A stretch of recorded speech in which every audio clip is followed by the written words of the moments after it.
Olá, eu sou o professor Carlos Hoffman e estou aqui com vocês para a gente poder começar o nosso curso. Então, vem comigo.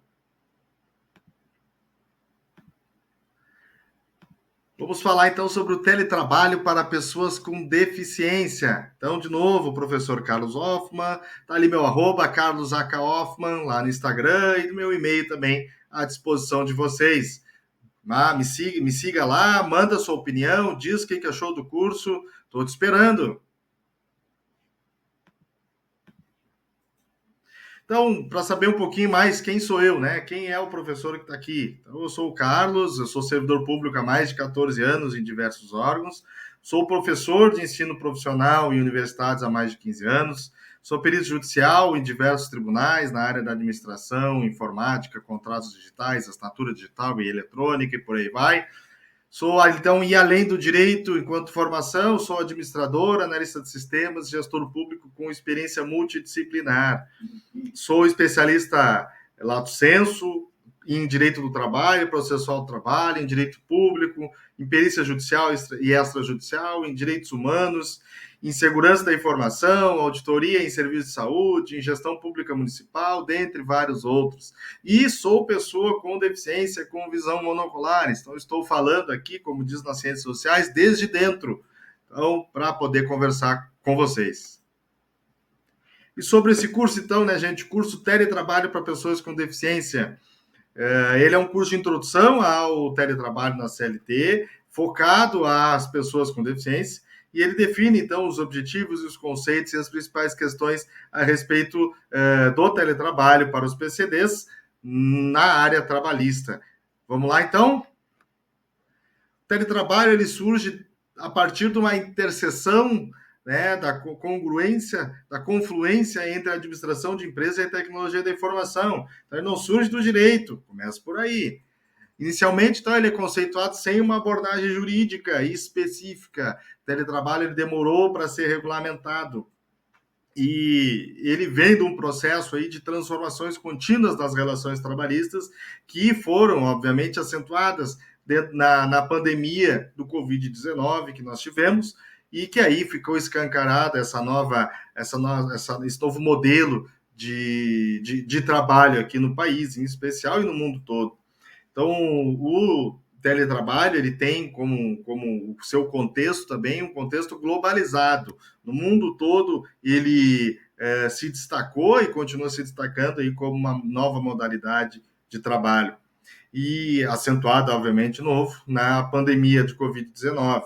E essas relações do teletrabalho com o meio ambiente do trabalho são questões que elas permeiam diversos dos tópicos que nós vamos falar e que são questões centrais e importantes desse contexto. E, por fim, o teletrabalho, como o próprio, inclusive, a motivação desse próprio curso, ele é uma alternativa para as pessoas com deficiência. Então, você que é operador do direito, que é uma pessoa com deficiência, ou que atua em prol de uma pessoa com deficiência, ou então que tem um familiar com uma pessoa com deficiência, ou é a própria pessoa com deficiência, fique atento no que nós vamos falar aqui sobre o teletrabalho e busque os seus direitos. E aí, então, nesse sentido, o resumo sobre o teletrabalho na CLT.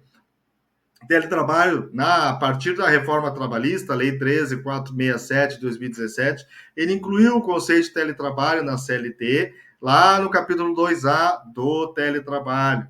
Então, lá tem toda o regramento, a legislação atinente à CLT, que se refere ao teletrabalho. Quer saber um pouco mais de teletrabalho? Vai lá e faz o meu curso de teletrabalho na CLT. Lá eu vou detalhar um pouco mais, item a item da CLT para vocês. Mas está aqui, como um resumo. Então está lá colocado no capítulo 2A do teletrabalho. E a gente está falando aqui teletrabalho não como regime estatutário dos entes públicos. Aí tem que buscar a legislação específica de cada ente ou de cada esfera, seja ela federal, municipal ou estadual. Então, não se está falando de teletrabalho nesse regime, mas sim no regime CLT. E aí, trazendo então para vocês a definição legal do teletrabalho, lá do artigo 75B, que considera o teletrabalho ou trabalho remoto, cuidem bem, a prestação de serviços fora das dependências fora das dependências do empregador, de maneira preponderante ou não, com a utilização de tecnologias da informação e de comunicação, que, por sua natureza, não configure trabalho externo, Então, esse é o conceito de teletrabalho lá dado pela Lei 14.442 de 2022, recente. Então, o teletrabalho enquanto conceito também, características, os benefícios do teletrabalho para o trabalhador, economia, liberdade, flexibilidade, melhoria na vida social e familiar e por aí vai. E para a empresa, uma maior eficiência, produtividade, também redução de custos, atração de recursos humanos qualificados e melhor eficiência organizacional. E a sociedade ela também se beneficia a partir do teletrabalho, quando o teletrabalho contribui para melhorar o transporte público, a questão logística, a acessibilidade das pessoas com dificuldades, dentre os quais os próprios PCDs, oportunidades para incapacitados, redução da poluição e menor consumo de energia. E também trago aí uma outra questão importante, que é o princípio da inalterabilidade contratual lesiva. Então, a alteração do regime de trabalho de presencial para o teletrabalho requer acordo mútuo entre empregador e empregado. Ao contrário, da outra forma, aí não precisa. Aí no mínimo 15 dias aí de aviso da empresa para poder fazer a inversão do regime. Falamos mais isso no próprio curso. Responsabilidades e equipamentos para o teletrabalho, também uma questão importante. Então, o contrato ele deve estabelecer responsabilidades e reembolso de despesas relacionadas aos equipamentos necessários. Há um desafio em conciliar o princípio da alteridade com despesas suportadas pelo empregado. Então, afinal, o empregado ele vai estar suportando as despesas que cabe à empresa suportar. Então, isso é um desafio aí que a prática muitas vezes vai nos mostrar, e muitas vezes o próprio empregado ele vai buscar a ti, operador do direito, uma solução a respeito de algo demasiado que se refere a essa questão, de ele suportar mais despesa do que o que deveria. Então, cuida aí o princípio da alteridade. O ambiente de teletrabalho, né? O ambiente de trabalho no teletrabalho. Então, o empregador deve instruir expressamente sobre precauções para evitar doenças e acidentes. Então, é uma responsabilidade no que se refere à saúde e segurança do trabalho, é uma responsabilidade compartilhada entre empregador e empregado na criação de um ambiente seguro. Então, e o direito à privacidade no teletrabalho também é outro ponto importante que devemos estar atentos, que é o direito fundamental à privacidade. Ele é um direito protegido na legislação e na Constituição. Então, esses desafios atuais da era da informação e espaço virtual, especialmente para teletrabalhadores em home office, eles devem estar sempre em pauta e sempre sendo cuidados pelo operador de direito e pelo próprio trabalhador. A partir disso, fizemos uma revisão bem rápida sobre teletrabalho, e aqui a coisa é rápida mesmo, mas para que a gente possa pegar os principais pontos e seguir o nosso desenvolvimento aqui nesse curso. A partir disso, vamos falar do direito da pessoa com deficiência. Definição legal de pessoas com deficiência, os PCDs.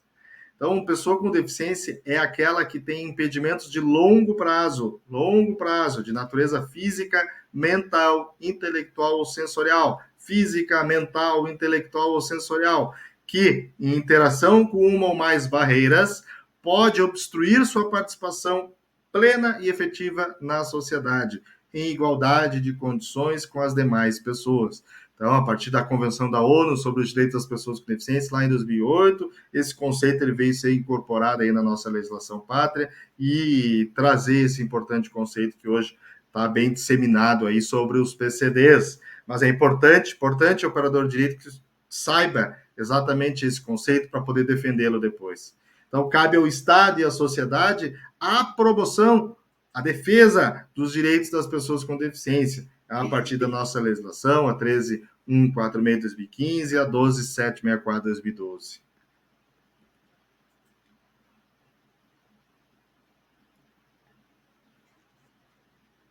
Quais são os tipos de deficiências?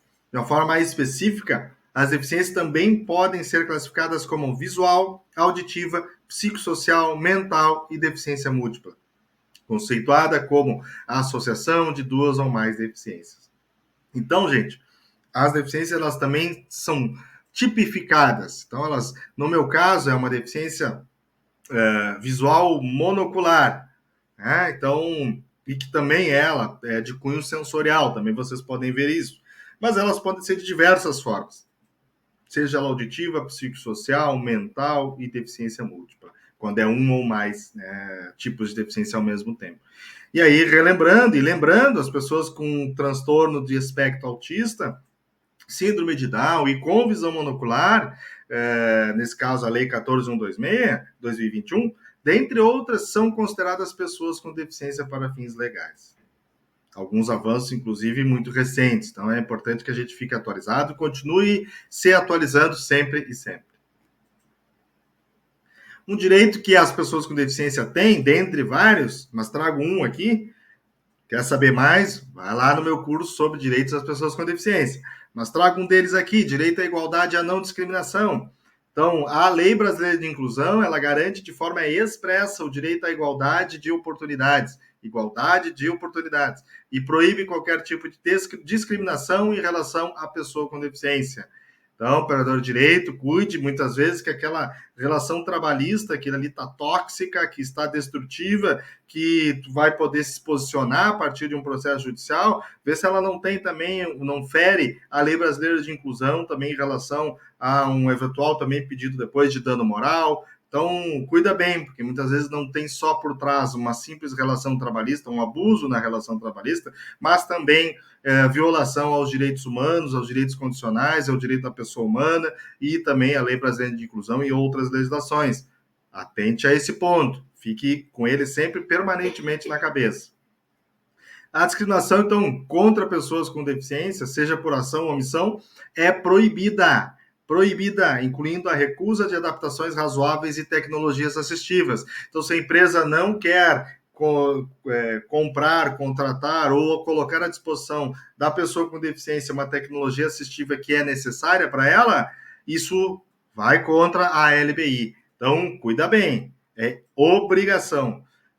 Além disso, então, qualquer forma de negligência, discriminação, exploração, violência ou tratamento desumano é vedada pela Lei Brasileira de Inclusão, Lei 13.146 de 2015.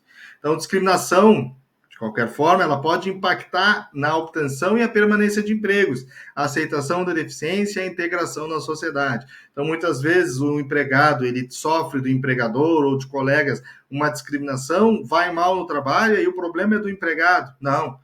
Muitas vezes ele está sendo oprimido ou está sendo discriminado, e isso abaixa a sua autoestima, isso traz problemas psíquicos sérios e também tem que ser bem visto aí pelo operador de direito que o defende ou pela própria pessoa com deficiência. É lei.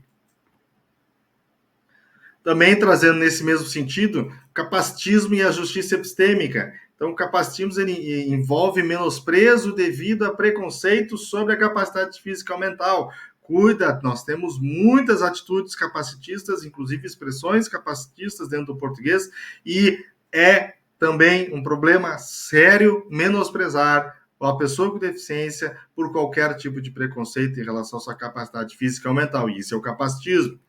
Fiona Campbell traz que o capacitismo abrange convicções, ações e procedimentos, presentes tanto nas interações sociais quanto nas instituições. Então, ou seja, sistemas sociais que governam o comportamento coletivo. Pode ser empresas, instituições públicas e por aí vai. Os quais percebem a deficiência como um estado inferior da condição humana. Então, a deficiência como um estado inferior da condição humana. Então, isso, o capacitismo, ele é central, ele tem isso como uma questão central e tem que ser combatida e combatido de todas as formas possíveis, seja através da legislação, de processos, ou então de ações de capacitação ou de entendimento de quem faz isso por desconhecimento. Mas, por trás disso, tem o crime. Então, vamos lá, vamos se ligar. Além disso, também, né, ele fala de um tipo de injustiça chamada injustiça epistêmica, que é uma outra questão. E ele foi cunhado por Miranda Fricker e fala sobre um tipo de injustiça que se relaciona com a exclusão de pessoas da participação na produção, disseminação e preservação do conhecimento humano. Então, o PCD ele não tem condições de trazer conhecimentos adequados para aquela instituição, para aquela organização, ele é excluído da participação pela própria deficiência, porque ele não tem, à luz de quem pensa de forma errada, condições de produzir, disseminar e preservar conhecimento. Ele não é capaz disso. Isso é o que pensa aqueles que perpetram o conceito da justiça epistêmica. Então, também é um outro conceito importante de trazer para contextualizar. E a injustiça epistêmica, ela afeta a pessoa com deficiência com a falta de empatia e de reconhecimento também de benefícios legais. Tá? Então, aquela pessoa com deficiência, ele tem menos benefício do que uma pessoa, entre aspas, normal. Então, vamos cuidar essas questões como questões importantes na defesa dos direitos dos PCDs. Então, para resumir, tá, gente? As pessoas com deficiência têm um direito fundamental à igualdade de oportunidades em todas as esferas da vida, inclusive o trabalho. Por isso que eu trago as questões aqui. Então, o teletrabalho ele também é um direito, nós vamos ver a partir da segunda parte do curso. Mas vamos lá, os PCDs têm direito fundamental à igualdade de oportunidades em todas as esferas da vida, bem como a proteção contra qualquer forma de discriminação baseada na deficiência. Proteção contra qualquer forma de discriminação baseada na deficiência. Então, é um direito fundamental das pessoas com deficiência, não é a favor, é obrigação, é um direito. E aí, de certa forma, a aplicação, a implementação de leis e políticas antidiscriminatórias visa garantir a participação plena e de igualdade de oportunidades para as pessoas com deficiência em todos os aspectos da vida social, econômica e política. Então, a pessoa com deficiência, que está por trás de toda e qualquer legislação, é a participação plena e com igualdade de oportunidades em todas as esferas da vida, inclusive no trabalho. Então, para que ela tenha igualdade de oportunidades, a participação plena, nós também temos que falar da equidade. Então, não é para sair igual a todo mundo, mas daquilo que ela necessita, ela esteja um passo à frente, para que lá no final ela possa chegar em igualdade. Mas não é um direito, não é um privilégio. Um direito não é um favor. Um direito é uma necessidade, e uma necessidade legal, além de tudo, humana. Vamos sempre estar prestando atenção nisso e também tirar muitas vezes alguma ideia errônea que se tenha na cabeça. Então, as pessoas com deficiência, elas têm direito fundamental à igualdade de oportunidades em todas as esferas da vida. E aí trago aqui um exemplo, né, dentro do contexto dos desafios para a empregabilidade dos PCDs, então, um exemplo de discriminação de PCD com visão monocular. Lá no TRT 21, lá no Rio Grande do Norte, Tribunal Regional do Trabalho da 21ª Região, primeira turma de julgamento, ela fez o acórdão, julgou o recurso ordinário em procedimento sumaríssimo, lá, que está aí o número aí na tela de vocês, com o juiz relator Gustavo Muniz Nunes, lá em 31/1/2023. E trouxe, a partir desse julgado, aí a condenação da Simas Industrial de Alimentos S.A. pela primeira turma do TRT 21 para pagar R$15 mil a título de indenização por danos morais a um ex-funcionário que possui visão monocular. Então, eu trago esse caso concreto para que vocês possam refletir aí, se no caso que vocês tenham, ou recebam no escritório de vocês, ou tenham conhecimento, ou aconteça contigo mesmo, vocês não possam pensar também pela via de danos morais a partir da violação dos direitos humanos, dos direitos das pessoas com deficiência, do capacitismo, do preconceito e de tudo isso que a gente viu até aqui. Então, o autor, nesse caso, alegou que enfrentou constante perseguição por parte dos supervisores e discriminação devido à sua condição de visão monocular.